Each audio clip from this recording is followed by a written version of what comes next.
Russia has not made a final decision to supply Damascus with the S-300 surface-to-air missile defense system following an American-led attack on Syria on April 13. However, even if Moscow were to proceed with the delivery of the S-300 system to the Assad regime, the Russian-made weapon would not likely be able to stop an American cruise missile strike even if it could complicate Allied air operations over Syria. I cannot say that this question has been settled, Russian Foreign Minister Sergei Lavrov told the state-owned TASS news agency. We know what Russian President Vladimir Putin said. He has discussed such matters with an official of our defense ministry from the standpoint of preventing a situation where Syria might turn out insufficiently prepared for aggressive attacks, like the one that occurred on April 14. It remains to be seen what decisions will be made by the Russian leadership and Syrian officials. Apparently, no secrets are due here.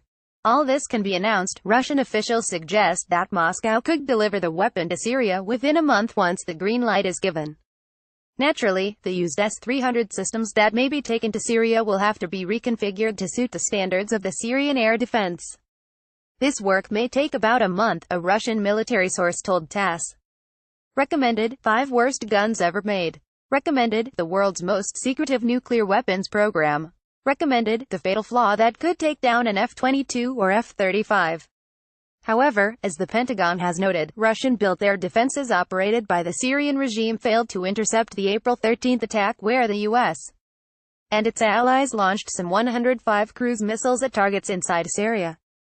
I can tell you though that the rest of Syrian air defense capability, which is completely Russian-made, Russian-designed, Russian-supported, engaged extensively and comprehensively failed. Joint Staff Director Lieutenant General Kenneth F. Mackenzie Jr. told reporters. So I think there's a distinction there, and I recognize that. The Russians didn't do anything, although they're very closely allied to all the systems that the Syrians deploy to no effect. Mackenzie noted that the Russian-owned and operated S-300V4 and S-400 systems stationed in Syria did not attempt to engage the incoming cruise missiles. In the attack on Friday night, Russian air defenses were energized. Mackenzie said, they were scanning, they had Beria A-50 mainstay air defense aircraft up. Did not choose to engage, so I can't speculate about why they did or didn't do that. One reason for Moscow not to engage was that Russian forces were not under attack and, as such, the Kremlin did not feel the need to shoot back.